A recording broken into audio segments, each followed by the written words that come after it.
minute after 5:30, so I would like to call this meeting to order. And again, thank you to the public for attending this evening.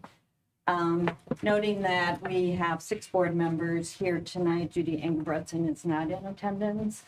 I need we are not in close. I need a motion to approve the agenda. So move. Second. Katie, second. All in favor, say aye. Aye. Thank you. So at this time, I will be calling people up to address the board. So the process is you have 3 minutes to say whatever comments you would like to say to the board. Ted, our vice president here, will be the timer of your 3 minutes, and you'll let them know at 30 seconds. Perfect. So first I have Jenny Bunbury Johnson. What is the format then, just to come up? Yep, you may sit at that white table by the microphone, Okay, and you have 3 minutes to tell us your concerns. okay. I'm gonna just try to read a little bit off my notes. Okay? So I'm here tonight to support Coach McKenzie as well as to support our oldest son's next 3 years of basketball with the Waunakee program, as well as the future of our other 2 sons and the future teammates. I've watched Dana and the coach, his coaching staff bring this program to a winning and successful program over the years.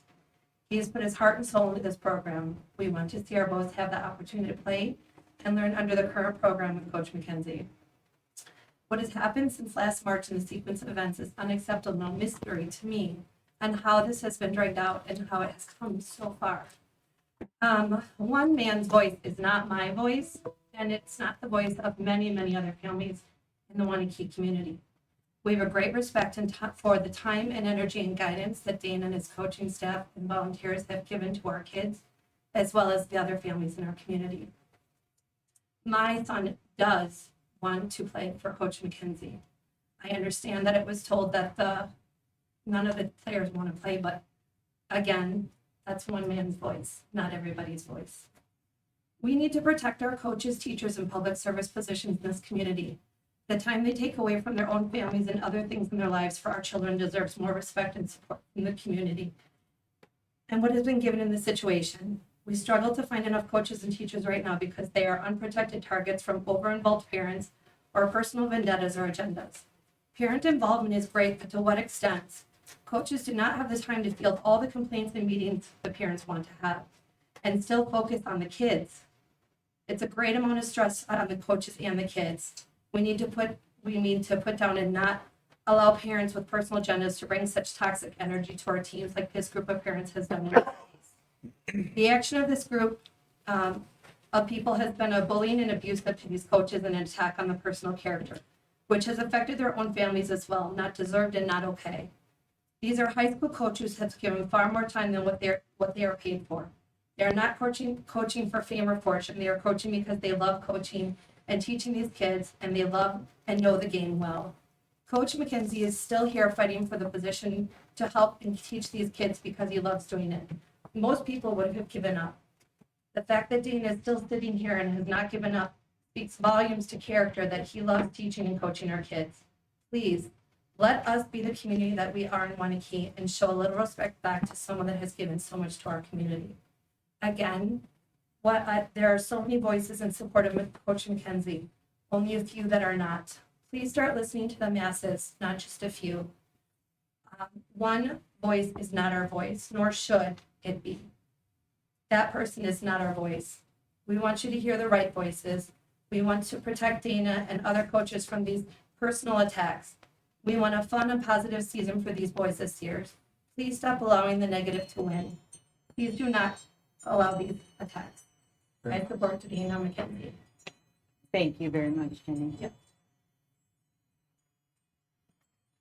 Next, I have Mark Przybelski. Close. Close. PRZY is SH. So now you know what it is. Shabelsky. Przybelski. Great. Thank you. My name is Mark Shabelsky. I've been a resident here in Waunakee for about 25 years. I've known Dana for nearly 30 years, since serving as a freshman boys basketball coach at Edgewood High School under Coach Levy. In fact, I was there when Dana was a senior. Then went to state. Since that time, I've watched Dana develop as a man, father, and particularly in this case, as basketball coach, specifically dedicating himself to basketball and the development of thousands of young people who love the game of basketball. His accomplishments, way too many here that I can talk about in not 3 minutes, but in 30 hours probably. All the dedication and time this man has given to basketball and to the Waunakee community over the last 18. In fact, before he took this job, he called me, said, "Hey, Ski, what do you think about Waunakee? You've lived there." I said, "You know what, a great community. Dying for a program. There's a great outlet, a need for an outlet here for kids who love the sport and love the program. I think this would be a great fit for you. This is a fair community." I sometimes ask myself if I was right. I'm here because I'm concerned about some of the negative comments made about Coach McKenzie, but particularly one, since I cannot address them all in 3 minutes. And that is that everybody wants to see him replaced. Everybody wants to see him gone. Case in point, I work 2 jobs in Waunakee. I work at UPS store and I work at the golf course. I think many of you at either one of these places. I can tell you I meet thousands of people a year. I've done these part-time gigs now for nearly 4 years. I have never heard anybody in all of my contacts ever say that they wanted him replaced, or they thought he was a bad coach, or they thought that we needed a change here in Waunakee. I've worked tons of basketball camps and tournaments here. Never have I heard a parent talk about Coach McKenzie in any negative way. Not one. So I ask you, does one individual's comments, how does that go up against the thousands of interactions I've had with people where I have never heard it? I'm not that close to the program, and I'm not really that close to Dana. But what I am close to is the issue that we're all here talking about this evening. In fact, what I have heard is that kids are encouraged that they have a program. Kids are encouraged that they do have an outlet. Kids are super happy about their own development. Parents are happy about a program and an outlet for their kids. Parents from all over the state are nothing but jealous of the program he has built. Players, past, present, every time I talk to one, they talk about love for Coach McKenzie and the wonderful memories they have had of him as a coach and as an individual. And like all coaches, yes. Oh, you have armchair stuff. Oh, his offense isn't right, his defense isn't right, his playing time, my kid's not getting enough. You hear about that. But any of you have ever coached know that that's just part of the game. That's part of the game. That's what happens. But never have I heard anything but a level of respect for Coach McKenzie. My main concern here and why I'm here tonight, I'm troubled that an individual or small group of individuals. Mark, can you wrap it up? I will. Considering we have nobody else on the agenda and somebody else has plenty of time, I'd like to be able to finish. Thank you. I'm troubled that an individual or small group of individuals can come forward with nothing but innuendo, hearsay, lies, personal vendettas, and unsubstantiated accusations about a coach that's done nothing more than build up a program, build up a process for kids to be able to play the sport that they love. And I've never heard a single outcry before now, considering it's a man that has 18 years without a blemish on his record. I would ask any of you as I wind down here, how would you all feel, any of you feel, if I came forward with a list of accusations that were unsubstantiated, unproven? I think you would all be troubled with that. And I think you'd also all be very concerned about the fact that a list of accusations could ruin your name, your career, could slander you, could change the course of your life. Shame on this board for taking on an issue like this when there is no basis. I think we got to end it right there. There's no proof, there's no cause. Thank you. In my opinion and the opinion of others, there's nothing more than a witch hunt and a small group of individuals that think that money and bullying can get their way. That is wrong for this community. I ask the board to seriously consider this issue and not give it any more merit or any more time. I am truly concerned about the athletic future of this community if you do not support Coach McKenzie and allow him to continue the good work that he has brought to this community. Thank you. Thank you. Thank you. Next I have Jason, Miss, I'm sorry. Eastville. Thank you. So thanks, Jason Eastville. I'm just here to give my perspective as a basketball parent. It's my understanding that there are accusations, inferences, and investigations into the Waunakee basketball program. It's not only happening here, but there are rumors in Sun Prairie, DeForest, and they're merely that, rumors to my understanding. I appreciate the others from the basketball community showing up as well. There's a lot of support in this room. It's a Monday night, we should be home, but here we are. My wife and I moved our family here from Illinois 6 years ago. We loved the district, but we knew we wanted more. When we came here, we put our sons into baseball, hoops, soccer, football, wrestling, swimming, basically everything. The basketball family clearly stood out. On day one of hoops in 2016, we walked into a gym with a bunch of tall guys and also Jeff Knatz, shooting hoops, joking around with, and coaching kids. That was 20 minutes before camp even started. These guys clearly cared. I loved it, and over the years, I've had the opportunity to be involved with the program as a coach and a parent. It's an awesome organization and community that includes kids from all backgrounds and abilities. Coach McKenzie has built an operation and loyal staff that is admired around the state. My oldest son is 12 and has had the opportunity to play for Coach McKenzie for years. There are not many better at teaching the game and molding kids to be tough, responsive, respectful, and resilient. If my kid screwed up, which he has, he's coached, he gets pulled, he sits. He might even get yelled at, but that's exactly how I expect him to be coached. I know there's a vocal minority that has things to say, and that's perfectly fine. Everyone gets their vote, so to speak. But I, and many others here today, wear Waunakee basketball gear very proudly. My 10 and 12-year-olds have big goals, but maybe their biggest is to continue their path and develop a role in Coach McKenzie and his staff's program. We need to put this issue to bed. Coaches coach, and they're paid to do so. They have to make tough decisions. Not everyone's going to like them, but we're a couple of weeks from hoop season, and we have a great group of coaches and kids from kindergarten through 12th grade once again. It's time to get ready to play basketball.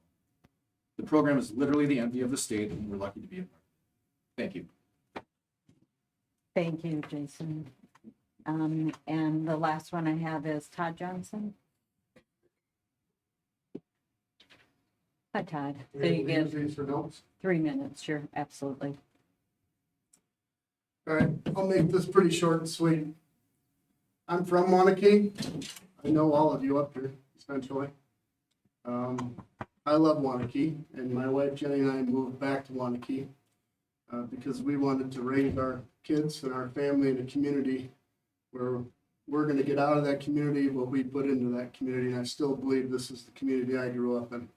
It's a little bigger, but it's still the same small community in my heart. I'm just going to read a little something I wrote earlier. Hello, administrators and school board members. I'm writing this email in full support of our current men's basketball coach, Dana McKenzie, and his entire staff. I grew up here. I went to school here. I played sports here. I had a lot of friends here, and I made a name for myself here. We wanted to move our kids back so they get a good education. They can be supported by their community, their coaches, their teachers, and this entire organization, this entire community. When I learned of what was going on, Coach McKenzie, I couldn't believe it. I couldn't believe he actually wanted to still coach here with all the accusations being made. When all this man has done and all his staff has done is put time and effort into our community and our schools and our men's basketball program. A little bit of irony here for you. Before Dana and his crew came to town, the last successful basketball coach is sitting right there. It took a lot of hours and a lot of time and a lot of hard work and a lot of heart, and he put everything into it. And I loved what you did for our program, Coach Hetzel. I know this because I was a part of the downfall, but I'm sorry I have to say that. But I met Dana a long time ago, and I said, what you're going to have to do is you're going to have to get those boys to believe, bring them together as a community, as a whole, as a team. Make them believe every time they walk out on that court, they can win. And he's done that. He's supported our community. He's given back to our community. His heart, his time and effort has gone back into this community. And I just can't believe that it's gotten here. It's a little disappointing, to be real honest with you. It should never have gotten here. No one should speak on my behalf. It's been made to my understanding that someone else is saying that my kids don't want to play for Coach McKenzie. I'll speak for my son, because he's my son and I have authority to do so. They want to play for Coach McKenzie. All three of my boys want to play for Coach McKenzie. 30 His seconds. entire staff. 30 seconds. Got it. I'm in full support of this entire coaching staff. And I think it's going to be a big mistake. And I think it's time for us as a community to get rid of this toxic behavior when it comes in, to push it out, put our foot down and say, that's enough. That is enough. We are a community that supports one another, and the people that give the time and effort and energy to do so should be rewarded. What's been going on is terrible. I disagree with it wholeheartedly. They need to stay coaching in this community. We need them. That's all I got to say. Thank you, Todd. I would like to also acknowledge the number of letters we got to the board in support of this situation, and they flowed in all day. So I just appreciate all those comments and everything that we have heard tonight, people who spoke tonight. So thank you.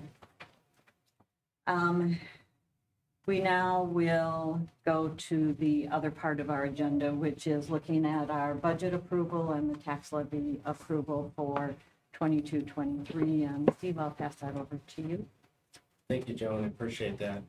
Just to share with all the board members that the school board's budget committee did meet Friday morning.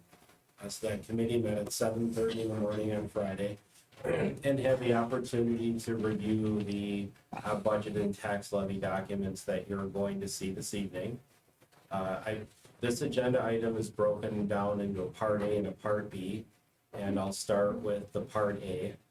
The Part A is related to changes in the budget itself. There's a couple of attachments that we've shared with the board members for your review this evening. The first one is just a high-level overview in a memo format that really walks through the significant changes that take place at this time of year. Information like the state's limit formula, equalization aid, which is the major funding source from the state, property taxes, etc. We go through the steps of that reconciliation and completing the budget process in that memo to the board. The document that's titled Fourth Draft of the Budget is more of the grammatical version that goes fund by fund, that shows all of the various accounting funds in the district. All of the changes are highlighted in yellow. So as we move through the budget process, we always like to share with board members what has changed from the prior draft. You will see those changes are all included in yellow.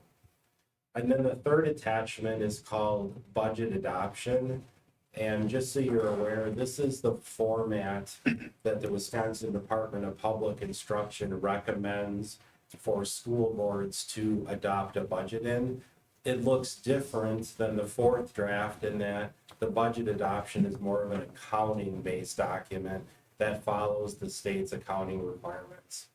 A couple of notes to make about the fourth draft, and then we'll open it up to any questions.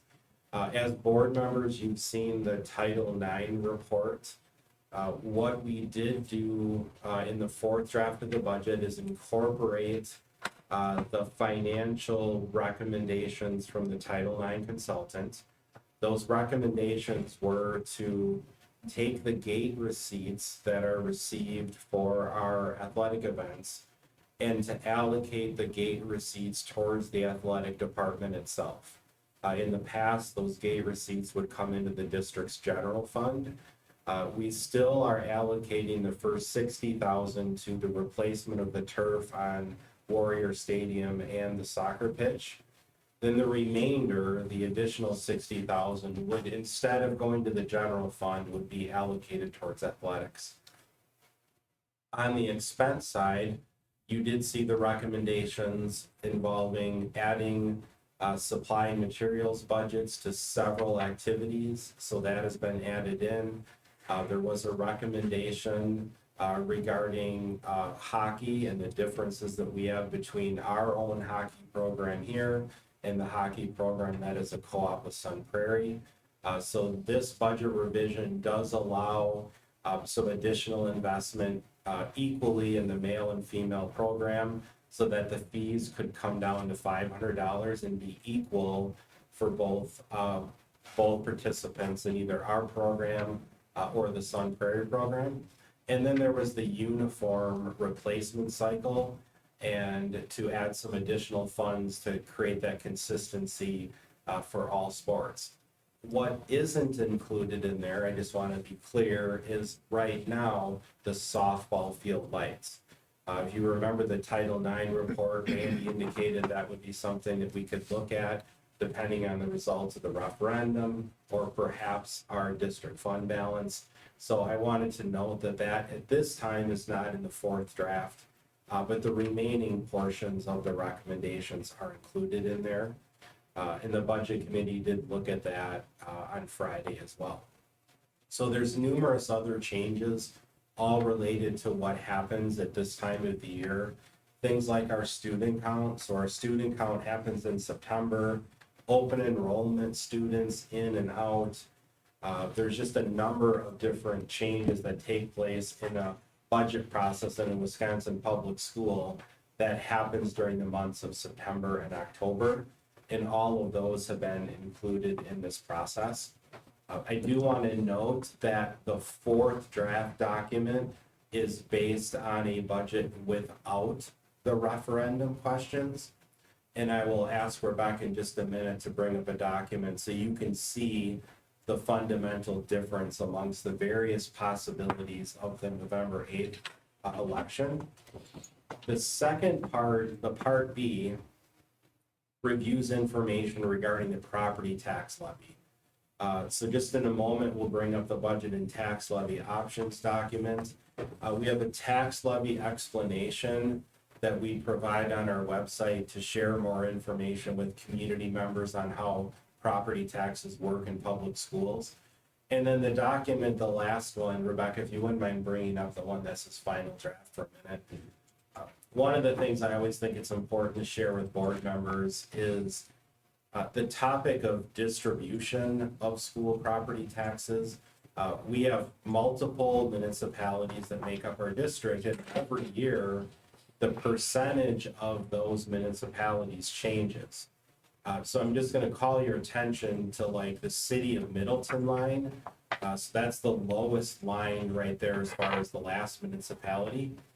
But if you can see, the taxes in the city of Middleton would be a 5.36% increase, even though the overall property tax levy is only increasing by 3%. The reason for that is over time, the city of Middleton is becoming a larger and larger part of the Waunakee School District because of the Bishops Bay development that is in both the city of Middleton and the town of Westbrook. So there's growth occurring in both of those municipalities within our school district boundaries. So if you go back and look at this document over time, you would see the city of Middleton's percentage continues to change. If you look at the town of Vienna line as an example, you would see the opposite occurring. In the town of Vienna, even though there's a 3% increase overall in property tax levy, there's actually a decline of $9,323 in actual dollars levied to the town of Vienna. And this type of situation where the percentages of our municipalities occurs every year. So even if a school board were to approve a property tax levy amount of 0, this would still happen between the municipalities. And it's just important to note that when a school board approves a tax levy, It is a high level across all municipalities based on the grand totals. And then it gets divided out according to property value by municipality, and it changes a little bit every year. And then Rebecca, would you mind going back and opening up the options? Yeah, that one, please. Thank you. And so what I'm sharing with you on this document is there are 4 possible outcomes on November 9th, the day after the referendum election. To the far left, you see a column that says referendums not approved. Then as you work your way across, you see some of the other possibilities. One of them is that both referendums are approved. Another one is the capital question, or question 1 is approved, but question 2 is not. And then another possibility is question 2, the operational question is approved, but question 1 is not. If I could draw your attention to the tax levy and then the total, you would see the total for all 4 scenarios is the same. This is the information that Randy and I have been communicating to the public at all of the referendum informational sessions, is that we would be presenting a tax levy that, irregardless of the results of the November referendum, would look the same. What would change is that very bottom line, the additional debt repayment would vary all the way from 0 if the referendums are not approved, up to 6.9 million. I'm sorry, 0 if they are approved, 6.9 million if both questions are not approved. And so you can see the various ranges. We would be asking for the board's consideration tonight to approve the tax levy as presented, but authorize the district clerk to then submit the appropriate tax levy to the 7 municipalities on November 9th. And so what would happen is the paperwork for tax levy is due on the 10th by state law. So Judy would have the ability to monitor the results of the referendum on the 8th and come in, and we would present to her the tax levy that goes with the correct scenario. She would have the ability to authorize those that tax levy, and we would then deliver it by hand to each of the municipalities to make sure they receive it. In a typical year, we would ask the clerk to sign it after this meeting, and we would mail them out right away. But obviously, because of the referendum election on the 8th, we would ask to wait until the results of the referendum are known, and then we would ask Judy to sign the correct documents. Jack? Do those have to be certified results, or? They do not have to be certified results because the Board of Canvassers can meet all the way until, I think, the following Tuesday, right, Rebecca? So there's an official Board of Canvassers meeting, but we will be able to see the preliminary results and then utilize those for submission because the deadlines are not quite matching up. Right, I think our Board of Canvassers is on the 11th, Friday the 11th. On the 11th, Right. yes. So at this time, I welcome any comments from the Budget Committee members, or if any board members would like to review any of the attachments that were in your packet. If you have any questions that you would like us to go over, we'd be happy to do that at this time. Make a motion to approve what's presented and have the clerk provide the appropriate documentation. Second. Any questions on any of that or concerns, more comments? If not, all in favor say aye. Aye. Opposed, say no. Thank you. And we don't have to approve the 4th draft of the budget separate. We're all good with everything there. Okay. So moving on to the next agenda item is the recommendation from the facility committee. The facility committee met last Monday. We interviewed 6 firms.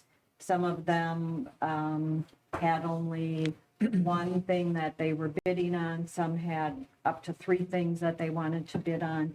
So we had bids. We had Jay from Vogel here kind of helping us and kind of with the comparisons of not just the financials, but involvement in the community. You know, there were other things that we kind of took a look at as we looked through the different people that were bidding on the different parts to that referendum. We ended up with 4 people that we would like to recommend. Endress for steel, Cooper for plumbing, NAMI for our mechanical, who we've used before, and last Westfall for electrical. So those were the ones that the facility committee are bringing forward. Ted and Jack sit on that committee. John is in the back. He was also there if anybody has any questions. If not, we are looking for approval. I believe all these were low bid in their specific categories, and they've done work at the intermediate school. So, Thanks, Jack. That was a good question. yeah. And will we approve the proposal? Any other questions, comments? John, did you have anything to add? Okay, all in favor, say aye. Aye. Opposed, say no. Thank you. At this time, I would entertain a motion to go into closed session to discuss a personnel issue. So moved. Second. And we need to do that by roll call. Mark? Aye. Brian? Katie? Aye. Pat? Aye. Aye. And so we are in closed session, so. Can we take a 5-minute? Yep, 5 minutes.